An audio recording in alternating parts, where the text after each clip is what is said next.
കാലത്തിനടയാളങ്ങൾ കണ്ണു തുറന്നു കണ്ടിടുവിൻ. കാലം അതിനുടെ അന്ത്യത്തിൽ കർത്താവിൻ വരമാഗതമായി. മാതാവിൻ സന്ദേശങ്ങൾ മാനവരോടായി കേഴുന്നു. പാപവഴികളുപേക്ഷിപ്പിൻ, പാപിക്കായി പ്രാർത്ഥിപ്പിൻ. പിതാവിൻ്റെയും പുത്രൻ്റെയും പരിശുദ്ധാത്മാവിൻ്റെയും അത്യുന്നത നാമത്തിന് എന്നും ആരാധനയും സ്തുതിയും പുകഴ്ചയും ഉണ്ടായിരിക്കട്ടെ. ക്രിസ്തുവിൽ ഏറ്റവും സ്നേഹം നിറഞ്ഞ പ്രിയപ്പെട്ട സഹോദരി സഹോദരങ്ങളെ, മറിയം കാലത്തിൻ്റെ അടയാളം എന്ന ഈ പ്രോഗ്രാമിലേക്ക് നിങ്ങളെ ഓരോരുത്തരെയും ഒത്തിരി സ്നേഹത്തോടെ സ്വാഗതം ചെയ്യുന്നു. 1519 സ്പെയിൻ മെക്സിക്കോയെ ആക്രമിച്ച് കീഴ്പ്പെടുത്തി. തങ്ങളുടെ രാജ്യം ആക്രമിച്ച് കീഴ്പ്പെടുത്തിയ സ്പെയിൻകാരോട് ആ നാട്ടുകാർക്ക് വലിയ ശത്രുതയും ദേഷ്യവുമായിരുന്നു. സ്പെയിൻ മെക്സിക്കോയെ കീഴ്പ്പെടുത്തിയതിന് ശേഷം സ്പെയിനിലുണ്ടായിരുന്ന ക്രൈസ്തവ മിഷണറിമാർ സത്യവിശ്വാസം മെക്സിക്കോയിലെ ഗോത്രവർഗക്കാരായ ജനങ്ങൾക്ക് മുൻപിൽ പങ്കുവയ്ക്കുവാനായി സ്പെയിനിൽ നിന്നും മെക്സിക്കോയിലേക്ക് കടന്നു വന്നു. ഇപ്രകാരം സത്യവിശ്വാസം മെക്സിക്കോയിലെ ആദിവാസി സമൂഹത്തിന് മുൻപിൽ അവർ റെഡ് ഇന്ത്യൻസാണ് എന്നാണ് അവരെ വിശേഷിപ്പിക്കുക. ഈ റെഡ് ഇന്ത്യൻസായ ആളുകളുടെ മുൻപിൽ പങ്കുവയ്ക്കുകയും അവരെ യേശുക്രിസ്തുവിലുള്ള വിശ്വാസത്തിലേക്ക് ആനയിക്കുവാൻ പരിശ്രമിക്കുകയും ചെയ്തു. ഒരു പരിധിവരെ അവർ വിജയിച്ചു. എന്നാൽ വലിയ പ്രതികൂലമായ ചില ബുദ്ധിമുട്ടുകളും അവർക്ക് അഭിമുഖീകരിക്കേണ്ടി വന്നു. കാരണം സ്പെയിനിൽ നിന്ന് വന്ന മിഷണറിമാരായതിനാൽ അവർ കൊണ്ടുവന്ന ഈ മതവിശ്വാസത്തെ മെക്സിക്കോയിലുണ്ടായിരുന്ന ജനങ്ങൾ അവർ ഏറ്റെടുക്കുവാൻ തയ്യാറായില്ല.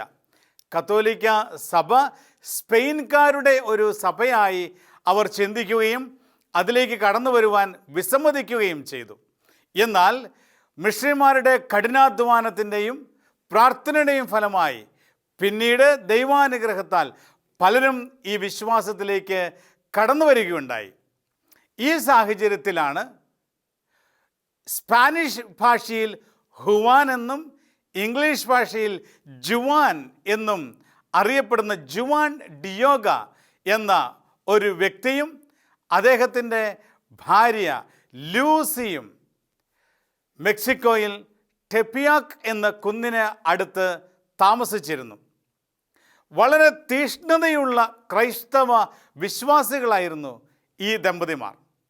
ഏതാണ്ട് 10-22 കിലോമീറ്റർ നടന്ന് എല്ലാ ദിവസവും അവർ വിശുദ്ധ ബലിയർപ്പിക്കുവാൻ മെക്സിക്കോ സിറ്റിക്ക് അടുത്തുള്ള ദേവാലയത്തിലേക്ക് പോവുകയും ബലിയർപ്പിച്ച് പ്രാർത്ഥിക്കുകയും ചെയ്യുന്നത് അവരുടെ പതിവായിരുന്നു. 1531 ഡിസംബർ 9 പതിവ് പോലെ ജുവാൻ ഡിയോഗ ടെപ്പിയാക് കുന്നും കടന്ന് വിശുദ്ധ ബലിയർപ്പിക്കുവാനായി നടന്ന് പോവുകയായിരുന്നു. ആ സമയത്ത് ടെപ്പിയാക് കുന്നിൻ്റെ അടുത്തെത്തിയപ്പോൾ അത്ഭുതകരമായ എന്തോ ഒന്ന് അവിടെ അദ്ദേഹം ദർശിക്കുകയാണ്, അനുഭവിക്കുകയാണ്. ഇന്ന് ലോക ചരിത്രത്തിൽ സ്ഥാനം പിടിച്ചിരിക്കുന്ന ഈ അത്ഭുതകരമായ ടെപ്പിയാക് കുന്നിൻ മുകളിൽ നടന്ന സംഭവത്തിന് ജുവാൻ ഡിയോഗ ദൃക്സാക്ഷിയായി. ഈ സംഭവം നമുക്കൊന്ന് ദർശിക്കാം.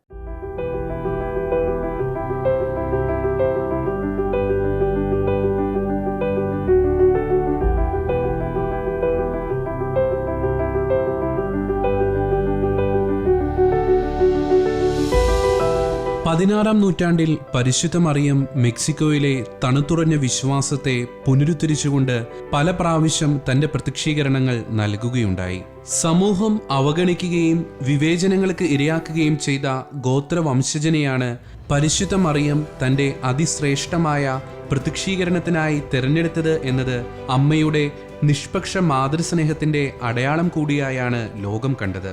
സ്പാനിഷ് അധിനിവേശത്തിന്റെ കാലത്ത് മെക്സിക്കോയിലെത്തിയ കത്തോലിക്ക മിഷണറിമാരിൽ നിന്ന് യേശുവിനെ രക്ഷകനായി സ്വീകരിച്ച ഒരു മധ്യവയസ്കനായിരുന്ന ഗോത്രവംശജനായിരുന്നു ജുവാൻ ഡിയേഗോ.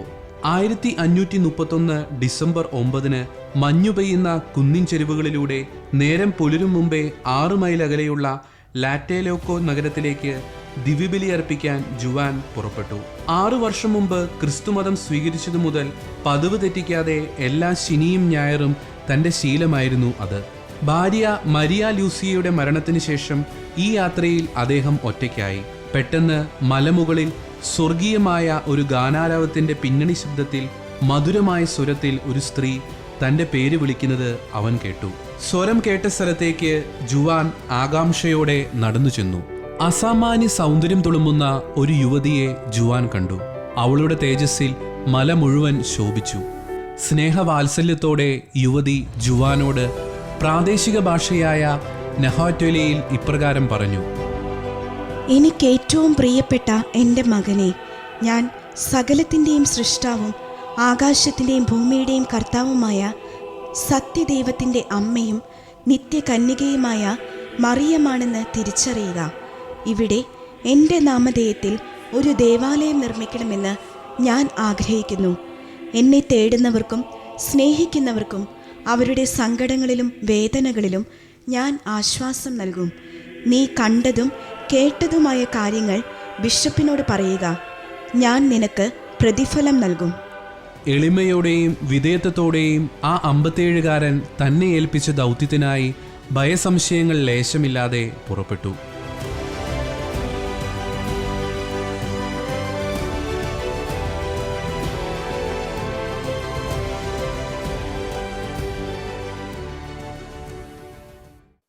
ഇവിടെ പണി കഴിപ്പിക്കപ്പെടുന്ന ദേവാലയത്തിൽ നിന്ന് നിങ്ങളെ ഞാൻ സമൃദ്ധമായി അനുഗ്രഹിക്കുമെന്നും ഈ ദേവാലയം എൻ്റെ വാത്സല്യത്തിൻ്റെയും ഈ നാട്ടിലുള്ള ജനങ്ങളോടുള്ള വലിയ സ്നേഹത്തിൻ്റെയും ഒരു അടയാളമായിരിക്കുമെന്നും ജുവാൻ ഡിയോഗയോട് പരിശുദ്ധ അമ്മ പറഞ്ഞു. രണ്ടാമതായി പരിശുദ്ധ അമ്മ ഇപ്രകാരം പറഞ്ഞു: ഞാൻ നിങ്ങളുടെ കരുണാമയായ അമ്മയാണ്. ഇവിടെ കൂടി താമസിക്കുന്ന ഈ പ്രദേശത്തുള്ള സകലരുടെയും മാതാവാണ് ഞാനെന്ന്.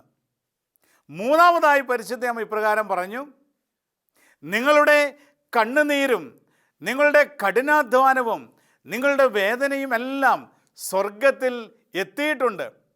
ഇവിടെ നിന്നുകൊണ്ട് നിങ്ങളുടെ കണ്ണുനീരിനും നിങ്ങളുടെ എല്ലാ പ്രശ്നങ്ങൾക്കും ഞാൻ ആശ്വാസം നൽകും, ഒരു പരിഹാരം ഞാൻ നിങ്ങൾക്ക് വേണ്ടി കണ്ടെത്തും എന്ന് പരിശുദ്ധയമ്മ വാഗ്ദാനം ചെയ്യുകയാണ്.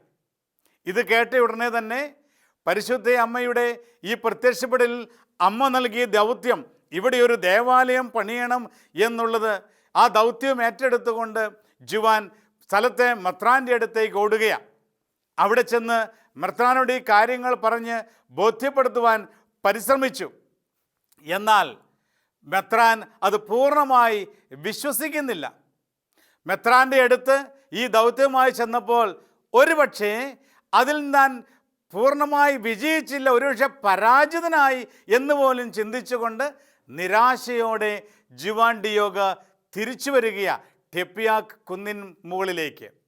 തിരിച്ചു വന്ന് ജുവാൻ ഡിയോഗയെ കാത്ത് പരിശുദ്ധയമ്മ വീണ്ടും അവിടെ നിൽപ്പുണ്ടായിരുന്നു. പരിശുദ്ധ അമ്മയെ കണ്ട ജുവാൻ ഡിയോഗോ മെത്രാനോട് സംസാരിച്ചതും മെത്രാൻ പറഞ്ഞ കാര്യങ്ങളുമൊക്കെ അമ്മയെ അറിയിച്ചു. രണ്ടാമതായി പരിശുദ്ധ അമ്മ ജുവാൻ ഡിയോഗയുടെ മുമ്പിൽ പ്രത്യക്ഷപ്പെട്ട് നൽകിയ സന്ദേശങ്ങൾ എന്താണെന്ന് നമുക്കൊന്ന് കാണാം.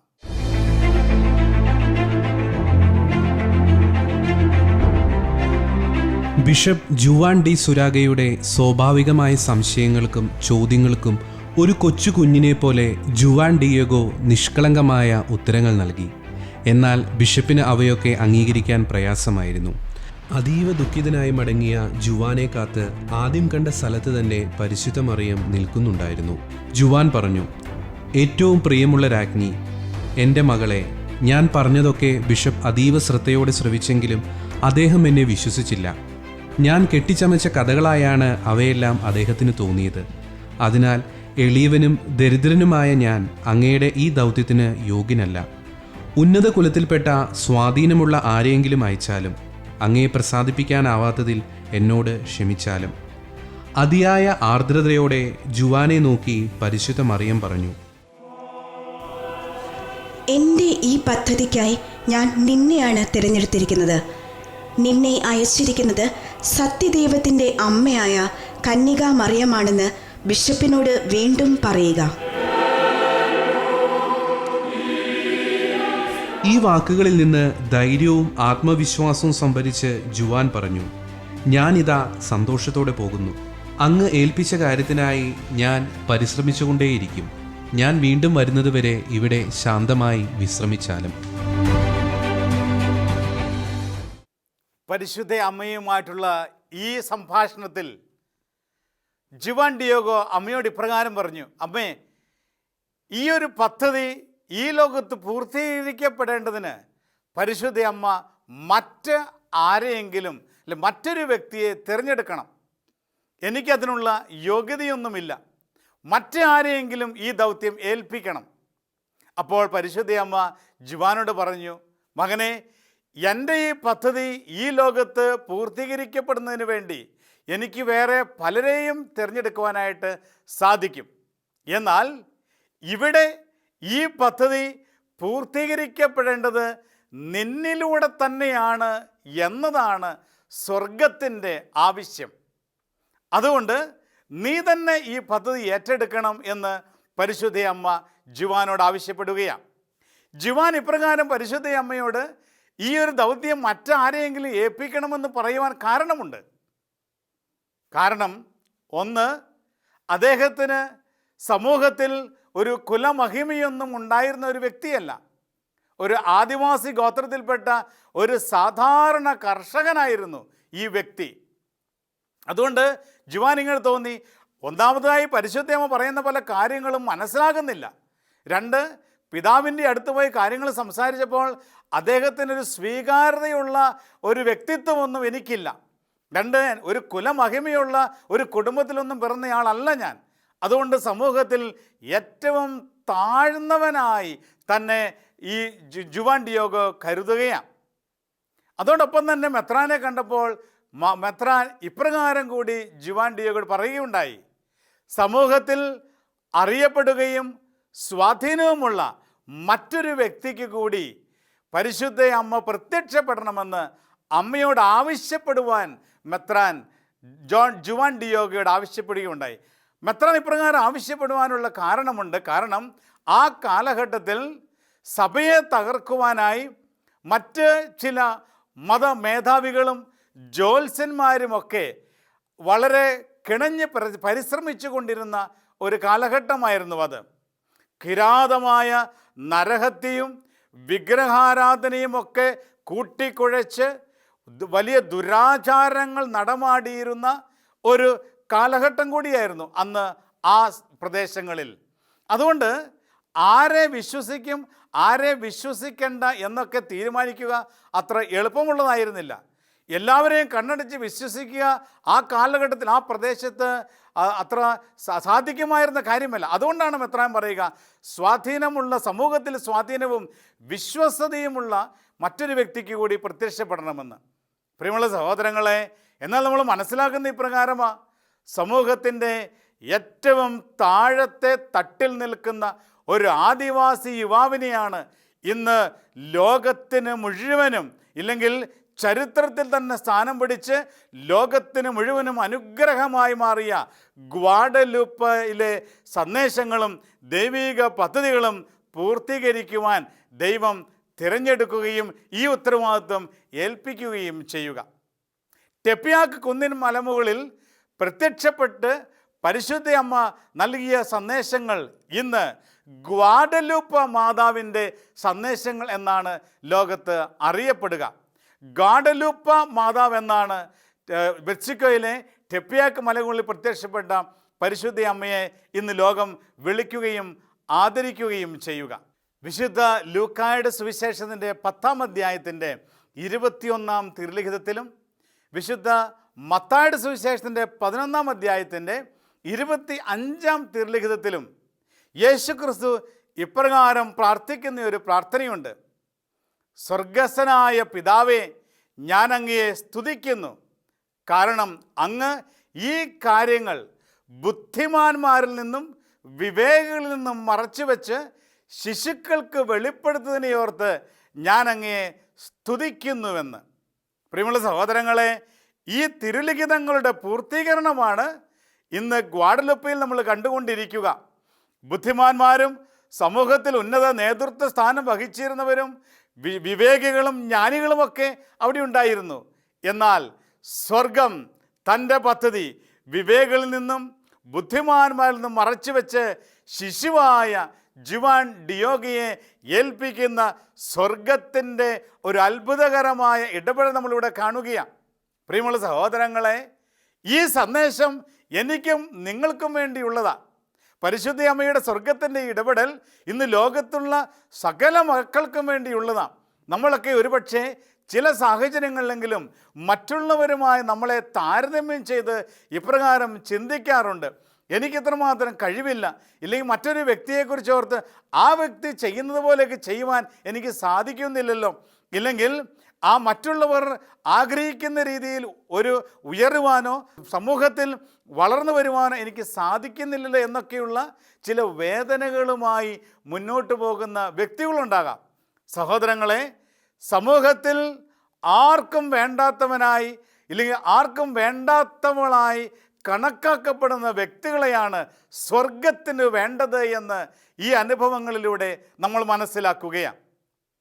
പ്രിയമുള്ള സഹോദരങ്ങളെ, ഇപ്രകാരം പരിശുദ്ധ അമ്മയുടെ ഈ പ്രത്യക്ഷപ്പെടലിന് ശേഷം പരിശുദ്ധ അമ്മ ജുവാൻ ഡിയോഗയെ ഈ പ്രത്യേകമായ ദൗത്യമേൽപ്പിച്ച് ഒരിക്കൽ കൂടി സ്ഥലത്തെ മെത്രാൻ്റെ അടുത്തേക്ക് പറഞ്ഞു വിടുകയാണ്. മെത്രാനോട് ഇപ്രകാരം പറയുവാൻ അമ്മ പറഞ്ഞു, ഇവിടെ ഒരു ദേവാലയം പണിയണം എന്ന ഈ ആവശ്യം ദൈവമാതാവായ പരിശുദ്ധ കന്യകാമറിയമാണ് എന്നെ ഏൽപ്പിച്ചിരിക്കുന്നത് എന്നുകൂടി നീ പറയണം എന്ന് മെത്രാനോട് പറയണമെന്ന് പരിശുദ്ധ അമ്മ ജുവാനോട് ആവശ്യപ്പെട്ടു. ഇപ്രകാരം ജുവാൻ സ്ഥലത്തെ മെത്രാൻ്റെ അടുത്ത് പോയി പരിശുദ്ധ അമ്മ പറഞ്ഞതുപോലെ തന്നെ കാര്യങ്ങൾ അവതരിപ്പിച്ചു. മെത്രാൻ എന്ത് ചെയ്യണമെന്ന് അറിയത്തില്ലാതെ വിഷമിച്ച് നിൽക്കുന്ന ഈ സാഹചര്യത്തിൽ പെട്ടെന്ന് പരിശുദ്ധാത്മാവ് ഇപ്രകാരം ഒരു ബോധ്യം മെത്രാന് നൽകുകയാണ്. മെത്രാൻ പറഞ്ഞു, സ്വർഗത്തിൽ നിന്നും പരിശുദ്ധ അമ്മ തന്നെയാണ് ഇവിടെ പ്രത്യക്ഷപ്പെടുന്നത് എന്ന് എനിക്ക് വിശ്വസിക്കത്തക്ക രീതിയിലുള്ള ഒരു അടയാളം അമ്മ കാണിക്കണം അല്ലെങ്കിൽ തരണം എന്നാവശ്യപ്പെടുവാൻ മെത്രാൻ ജുവാൻ ഡിയോഗയോട് ആവശ്യപ്പെട്ടു. ഇപ്രകാരം ഈ സന്ദേശം കേട്ട് കഴിഞ്ഞപ്പോൾ മെത്രാൻ്റെ ആവശ്യം കേട്ട് കഴിഞ്ഞപ്പോൾ ജുവാന് സന്തോഷമായി. കാരണം അവനറിയാം ഈ ഒരു കാര്യം പരിശുദ്ധ അമ്മ തീർച്ചയായിട്ടും നിർവഹിക്കുമെന്ന്. അതിനാൽ അദ്ദേഹം തിരിച്ചു വരികയാണ്. ടെപ്പിയ കുന്നിൻ്റെ അടുത്തെത്തിയപ്പോൾ വീണ്ടും പരിശുദ്ധ അമ്മ അവനെ കാത്ത് അവിടെ നിൽക്കുകയായിരുന്നു. ഈ പ്രത്യക്ഷപ്പെടലിൽ പരിശുദ്ധ അമ്മ എന്താണ് ജുവാൻ ഡിയോഗയോട് ആവശ്യപ്പെട്ടത് എന്ന് നമുക്കൊന്ന് കാണാം.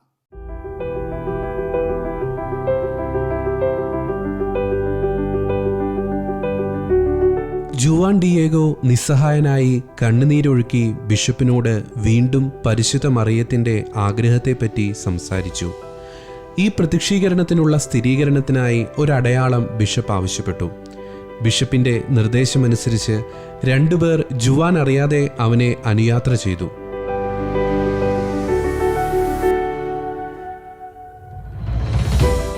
എന്നാൽ കുന്നിൻ്റെ അടിവാരത്തിൽ വെച്ച് ജുവാൻ അവരുടെ കൺമുമ്പിൽ നിന്ന് പൊടുന്നനെ അപ്രത്യക്ഷനായി.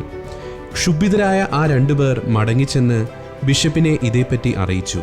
അതേസമയം ജുവാൻ വീണ്ടും പരിശുദ്ധ മറിയവുമായി മുഖാഭിമുഖം അലൗകികമായ ആത്മീയ നിർവൃതിയിൽ സംസാരിക്കുകയായിരുന്നു. മറിയം പറഞ്ഞു, എൻ്റെ മകനെ, നാളെ നീ വരുമ്പോൾ ബിഷപ്പ് ആവശ്യപ്പെട്ടതുപോലെ ഒരു അടയാളം ഞാൻ നിനക്ക് നൽകും. അദ്ദേഹം നിന്നെ വിശ്വസിക്കും. നീ ചെയ്യുന്നതിനെല്ലാം ഞാൻ നിനക്ക് പ്രതിഫലം നൽകും. ഇപ്പോൾ പോകുക. നാളെ ഞാൻ നിനക്കായി കാത്തിരിക്കും. എന്നെ മറക്കരുത്.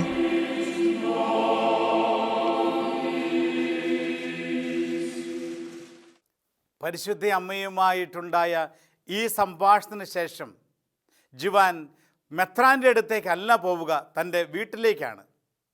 തൻ്റെ വീട്ടിലേക്ക് കടന്നു ചെന്ന ജുവാൻ കാണുന്നത് തൻ്റെ അമ്മാവൻ രോഗബാധിതനായി കിടക്കുന്നതാണ്. രോഗം മൂർച്ഛിച്ച് ഒരുപക്ഷെ മരണം പോലും സംഭവിക്കാമെന്ന രീതിയിൽ വളരെ അസ്വസ്ഥനായി കഴിഞ്ഞ തൻ്റെ അമ്മാവനെ കുറച്ച് നേരം ജുവാൻ പരിചരിച്ചു. അദ്ദേഹത്തിൻ്റെ കൂടെ നിന്ന് അദ്ദേഹത്തിന് വേണ്ട ചില കാര്യങ്ങളൊക്കെ ചെയ്തുകൊണ്ട് അദ്ദേഹത്തെ ശുശ്രൂഷിക്കുവാനായി പിന്നീടുള്ള കുറച്ച് ദിവസങ്ങൾ ജുവാൻ ചിലവഴിച്ചു. ഇപ്രകാരം അദ്ദേഹത്തിൻ്റെ അമ്മാവൻ ആവശ്യപ്പെട്ടു, ഒരുപക്ഷെ ദൈവസന്നിധിയിലേക്ക് കടന്നു പോകാനുള്ള സമയം എനിക്കായിരിക്കുന്നു, അതിനാൽ ഒരു വൈദികനെ വിളിച്ചുകൊണ്ട് വന്ന് നീ എനിക്ക് രോഗിലേപനം എന്ന കൂദാശ സ്വീകരിക്കുവാനുള്ള എല്ലാ അവസരങ്ങളും ഒരുക്കി തരണം എന്ന് തൻ്റെ മരുമകനോട് ആവശ്യപ്പെട്ടു. ഇതനുസരിച്ച് ഒരു വൈദികനെ അന്വേഷിച്ച് ജുവാൻ പുറപ്പെടുകയാണ്. പരിശുദ്ധ അമ്മ സാധാരണമായി പ്രത്യക്ഷപ്പെടുന്ന ടെപ്പിയാക്കുന്നിൻ്റെ അരികിൽ കൂടിയുള്ള വഴിയിലൂടെ പോകുവാൻ ജുവാൻ മടിച്ചു. കാരണം അവിടെ അമ്മയുണ്ടെങ്കിലോ മറ്റെന്തെങ്കിലുമൊക്കെ എന്നെ ഏൽപ്പിച്ചെങ്കിലോ എന്ന് സംശയിച്ച് അവൻ മറ്റൊരു വഴിയെ ഒരു വൈദികനെ അന്വേഷിച്ച് യാത്രയാവുകയാണ്. ഇപ്രകാരം മറ്റൊരു വഴിയെ വൈദികനെ അന്വേഷിച്ച് പോയ ജുവാൻ്റെ മുൻപിൽ അവിടെയും പരിശുദ്ധ അമ്മ പ്രത്യക്ഷപ്പെടുകയാണ്. അത്ഭുതകരമായ ഈ പ്രത്യക്ഷപ്പെടലിൽ പരിശുദ്ധ അമ്മയ്ക്ക് എന്താണ് ജുവാനോട് സംസാരിക്കാൻ ഉണ്ടായിരുന്നത് എന്ന് നമുക്കൊന്ന് കേൾക്കാം. മരണാസന്നനായ തൻ്റെ ബന്ധുവിനെ പരിചരിക്കുന്നതിനിടയിൽ ജുവാന് പരിശുദ്ധ മറിയം പറഞ്ഞിരുന്ന സമയത്ത് അവിടെ എത്താനായില്ല. മരണത്തിനായി തൻ്റെ ബന്ധുവിനെ ഒരുക്കുവാനും അന്ത്യകുദാശ നൽകുവാനും ഒരു വൈദികനെ വിളിക്കുവാനായി ജുവാൻ ഡിസംബർ 12 പുറപ്പെട്ടു. ആ ദിവസം നേരം പുലരുന്നതേ ഉണ്ടായിരുന്നുള്ളൂ. പരിശുദ്ധ മറിയത്തെ കാണുന്നത് ഒഴിവാക്കാനായി ജുവാൻ സാധാരണയിൽ നിന്ന് വ്യത്യസ്തമായ ഒരു വഴിയിലൂടെയാണ് പോയത്. എന്നാൽ വഴിമധ്യേ ജുവാനിൽ അവിശ്വസനീയതയും ആശ്ചര്യവും ഉളവാക്കി പരിശുദ്ധ മറിയം അദ്ദേഹത്തിന് മുമ്പിൽ പ്രത്യക്ഷനായി. കന്യകാ മറിയം ജുവാനോട് ചോദിച്ചു, എൻ്റെ കുഞ്ഞെ, നീ എവിടെ പോകുന്നു? എന്താണ് ഈ വഴിയിലൂടെ പോകുന്നത്? അതീവ ലാളിത്യത്തോടെയും അല്പം ലജ്ജയോടെയും ഒരു പിതാവിൻ്റെ വാത്സല്യത്തോടെ ജുവാൻ ചോദിച്ചു, എൻ്റെ മകളെ, നീ നന്നായി ഉറങ്ങിയോ? നിനക്ക് സുഖമാണോ? സ്നേഹവായ്പകളോടെ പരിശുദ്ധ മറിയം നൽകിയ മറുപടിയാണ് പിന്നീട് ഏറ്റവും ശക്തവും ലോകസ്വാധീനവുമുള്ള ഗൗഡലുപ്പെ സന്ദേശമായി മാറിയത്. അമ്മ പറഞ്ഞു, നിന്റെ അമ്മയായ ഞാൻ ഇവിടെയില്ലേ? നീ എൻ്റെ തണലിലും സംരക്ഷണത്തിലുമല്ലേ? നിന്നെ എൻ്റെ കാപ്പയ്ക്കുള്ളിലല്ലേ ഞാൻ പ്രതിഷ്ഠിച്ചിരിക്കുന്നത്? നിനക്ക് മറ്റെന്ത് വേണം? നിന്റെ ബന്ധു ഈ നിമിഷം സുഖം പ്രാപിച്ചിരിക്കുന്നു. തുടർന്ന് കുന്നിൻ മുകളിൽ ബിഷപ്പിനുള്ള അടയാളമുണ്ടെന്നും അവ കൊണ്ടുവരുവാനും മറിയം പറഞ്ഞു.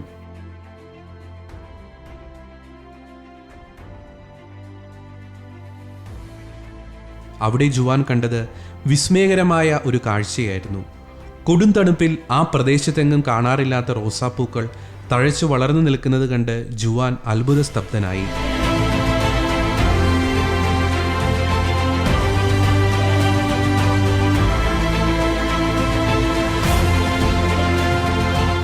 ജുവാന്റെ വസ്ത്രത്തിൽ പരിശുദ്ധ മറിയം അവ അടുക്കി വെച്ചു.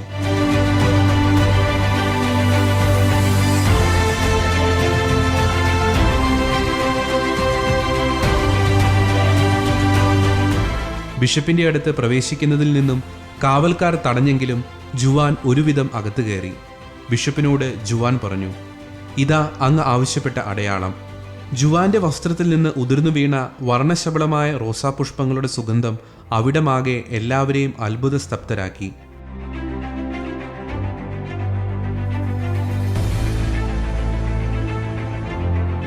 എന്നാൽ അവിടെ മറ്റൊരത്ഭുതം കൂടി സംഭവിച്ചു. ജുവാന് പ്രത്യക്ഷപ്പെട്ട പരിശുദ്ധ മറിയത്തിന്റെ അതേ രൂപം പുഷ്പങ്ങൾ സൂക്ഷിച്ചിരുന്ന വസ്ത്രത്തിൽ പ്രത്യക്ഷമായി. ബിഷപ്പ് ഉൾപ്പെടെ അവിടെയുണ്ടായിരുന്ന എല്ലാവരും മുട്ടിന്മേൽ വീണ് ജുവാന് ലഭിച്ച പ്രത്യക്ഷീകരണത്തെ ദൈവിക ഇടപെടലായി അംഗീകരിച്ചു. തിരികെ വീട്ടിലെത്തിയ ജുവാൻ പൂർണ്ണ ആരോഗ്യം വീണ്ടെടുത്ത തന്റെ ബന്ധുവിനെയാണ് കണ്ടത്. ഒരു സ്ത്രീ തന്റെ അടുക്കൽ വന്ന് തന്നെ സുഖപ്പെടുത്തിയെന്നും താൻ ഗൊഡലുപ്പയിലെ നിത്യകന്യകയായ പരിശുദ്ധ മറിയമാണെന്നും ആ സ്ത്രീ വെളിപ്പെടുത്തിയതായി അദ്ദേഹത്തിന്റെ ബന്ധുവായ ബെർണാഡിനോ പറഞ്ഞു. മെക്സിക്കോയിൽ നിന്നും ലോകമെങ്ങും വ്യാപിച്ച ഒരു ആത്മീയ ഉണർവിന്റെ നിദാനമായി ഗൊഡലുപ്പയിലെ പ്രത്യക്ഷീകരണങ്ങൾ പിന്നീട് സഭാചരിത്രത്തിൽ ഇടം നേടി.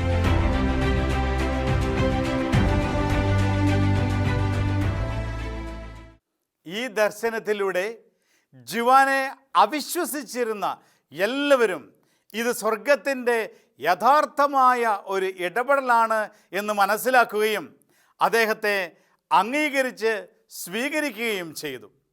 ഉടൻ തന്നെ സ്ഥലത്തെ മെത്രാൻ അവിടെ ഒരു ദേവാലയം പണിയുന്നതിന് വേണ്ട എല്ലാ ക്രമീകരണങ്ങളും ആരംഭിച്ചു.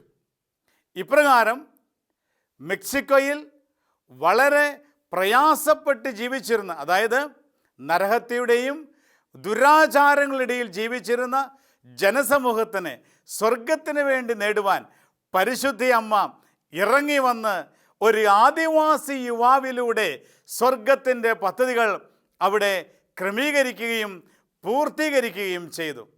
പ്രിയമുള്ള സഹോദരങ്ങളെ, പരിശുദ്ധ അമ്മ റോസാപ്പൂക്കൾ പൊതിഞ്ഞ് ജുവാൻ്റെ മേലങ്കിക്കുള്ളിൽ വെച്ച് ഒരടയാളമായി സ്ഥലത്തെ മെത്രാന് നൽകിയപ്പോൾ ആ മേലങ്കിയിൽ പതിഞ്ഞ പരിശുദ്ധ അമ്മയുടെ അത്ഭുതകരമായ ചിത്രത്തിന് വളരെ വലിയ പ്രത്യേകതകളുണ്ട്. ഈ കാലഘട്ടത്തെ സംബന്ധിച്ചുള്ള പ്രത്യേകതകളാണ് ആ ചിത്രത്തിൽ നമ്മൾ കാണുക. ഈ ചിത്രത്തിൻ്റെ പ്രത്യേകതകളും ഗ്വാഡലുപ്പയിൽ പരിശുദ്ധ അമ്മ പ്രത്യക്ഷപ്പെട്ട് നൽകിയ സന്ദേശങ്ങളുമൊക്കെ അടുത്ത എപ്പിസോഡിൽ നമ്മൾ കൂടുതലായി മനസ്സിലാക്കുന്നതായിരിക്കും. പ്രിയമുള്ള സഹോദരങ്ങളെ, ഈ നിമിഷം ഗ്വാഡലുപ്പയിൽ ഈ ജനം വലിയ വേദനയിലൂടെയും കണ്ണുനീരിലൂടെയും കഴിഞ്ഞിരുന്ന ഈ കാലഘട്ടത്തിൽ പരിശുദ്ധ അമ്മ പ്രത്യക്ഷപ്പെട്ടത് വലിയ ആശ്വാസത്തിൻ്റെ സന്ദേശവുമായി.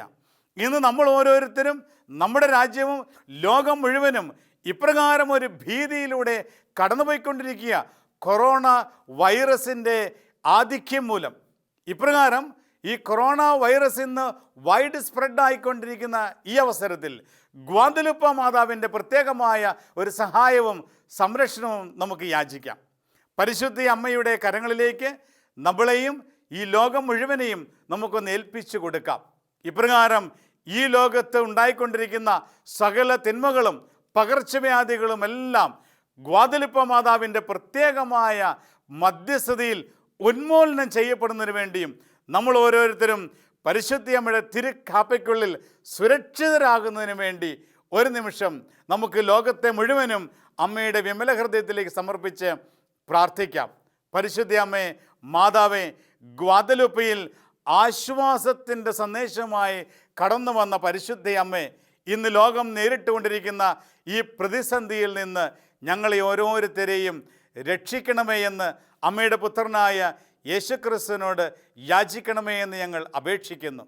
പരിശുദ്ധ അമ്മയെ മാതാവേ, ഈ നിമിഷം ഈ ലോകത്തെ മുഴുവനും എന്നെ ശ്രമിക്കുന്ന ഈ മക്കളെ ഓരോരുത്തരെയും അമ്മയുടെ വിമല ഹൃദയത്തിലൂടെ ഈശോയ്ക്ക് ഞങ്ങൾ സമർപ്പിക്കുന്നു. പരിശുദ്ധ അമ്മയോട് നമുക്കെല്ലാവർക്കും ഒന്നു ചേർന്ന് വിശുദ്ധ ജോൺ പോൾ രണ്ടാമൻ മാർപ്പാപ്പയോടും വിശുദ്ധ ലൂയിസ് ദി മോൺഫോർട്ടിനോടും ചേർന്ന് പ്രാർത്ഥിക്കാം. ഓ മറിയമേ, എൻ്റെ അമ്മേ, ഞാൻ മുഴുവനും അമ്മയുടേതാണ്. എന്നെ പിതാവും പുത്രനും പരിശുദ്ധാത്മാവുമായ ത്രിത്വിക ദൈവത്തിൻ്റെ മാത്രം സ്വന്തമാക്കി മാറ്റണമേ. നമ്മുടെ കർത്താവ് ഈശോ മിശിഹായുടെ കൃപയും പിതാവായ ദൈവത്തിൻ്റെ സ്നേഹവും പരിശുദ്ധാത്മാവിൻ്റെ സഹവാസവും സാന്നിധ്യവും അനുഗ്രഹവും നിങ്ങളെല്ലാവരോടുമൊപ്പം എന്നും എപ്പോഴും ഉണ്ടായിരിക്കട്ടെ, ഇപ്പോഴും എപ്പോഴും എന്നേക്കും. ആമേൻ. Desde el cielo una hermosa mañana, desde el cielo una hermosa mañana, la guadalupana, la guadalupana, la guadalupana.